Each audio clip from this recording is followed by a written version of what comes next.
नमस्कार दोस्तों, मैं हूं आपका होस्ट एंड दोस्त मयंक जैन।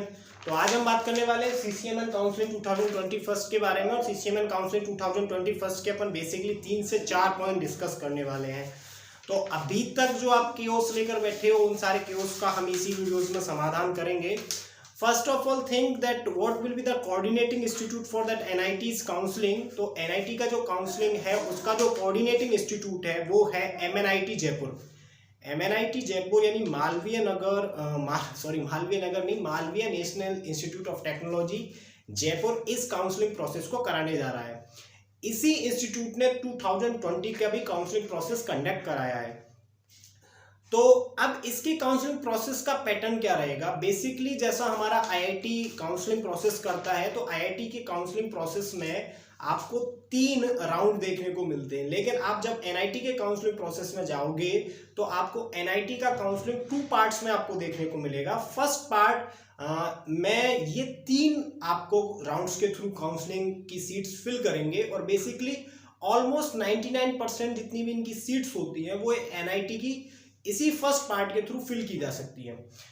और अगर अपन बात करें सेकंड पार्ट की, तो सेकंड पार्ट जस्ट हमारे आईआईटीज की तरह होता है कि जैसे कुछ आईआईटीज में 1-2 सीट बच गई तो वो अपना एक स्पॉट राउंड फाइनल करते हैं और उस स्पॉट राउंड के थ्रू अपने काउंसलिंग को आगे करते हैं। तो ये जो इनका सेकंड राउंड होने वाला है, इसको ये स्पेशल राउंड बोलते हैं और स्पेशल राउंड के थ्रू अपनी सीट्स को फिलअप करेंगे।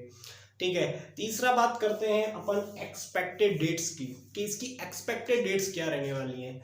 तो इसकी जो काउंसलिंग की एक्सपेक्टेड डेट्स रहेंगी वो रहेंगी आपकी मई का लास्ट वीक एंड जून के फर्स्ट वीक तक इसके फॉर्म्स स्टार्ट हो जाएंगे। रही बात अगर अपन बात करें कोविड सिचुएशंस को लेकर के, तो ज़्यादा से ज़्यादा आपको 1 वीक डिले मिलेगा और वो डिले आपका 15 जून तक जा सकता है। ठीक है, और दूसरी बात मैं कहना चाहूँगा कि जो अपना आईआईटी जेएम का काउंसलिंग है उसका सेकंड राउंड जैसे ही कंप्लीट होगा वैसे इसके फॉर्म्स चालू हो जाएंगे। तो लगभग ये उसी समय तक रहेगा। तो एनआईटी की काउंसलिंग में बेसिकली आप जो जो गलतियां करने वाले हो उसमें पहली गलती और जितनी भी आगे अप्रोच रहेगी उसके हिसाब से हम आपसे बात करते रहेंगे। तो फर्स्ट ऑफ ऑल आप क्या मिस्टेक करने वाले हो कि एनआईटी की जो काउंसलिंग है उसका जो बेसिस है वो है मार्क्स, नॉट द रैंक।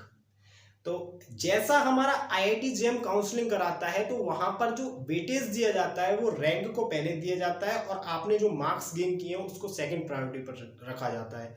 तो कुछ बच्चों के क्या होता है कि मार्क्स तो सेम होते हैं लेकिन रैंक के बीच में 150 से 200 रैंक का अंतर आ जाता है, इसलिए उनका जो एक बेहतरीन इंस्टीट्यूट जो उनको मिलना चाहिए था वो रह जाता है और दूसरा इंस्टीट्यूट मिल जाता है। इसके पीछे कई सारे कारण हो सकते हैं, मैं उनमें से किसी भी कारण के पीछे नहीं जाना चाहूँगा। ठीक है, लेकिन यहाँ पर जो एनआईटीज काउंसलिंग कराएंगी अपनी एनआईटी काउंसलिंग में अपना बेस बनाएंगी मार्क्स को, ना कि रैंक को। तो बच्चे जिनके मार्क्स अच्छे हैं, 150-200 रैंक जिनका पीछे चला गया है, उनको ज़्यादा परेशान होने की जरूरत नहीं है। तो क्योंकि मार्क्स के साथ जब आपका काउंसलिंग होगा तो आपको वो शेयर बेनिफिट मिलेगा। सेकेंड प्रायोरिटी पर जो एनआईटी अपना काउंसलिंग में रखेगी वो रखेगी रैंक को।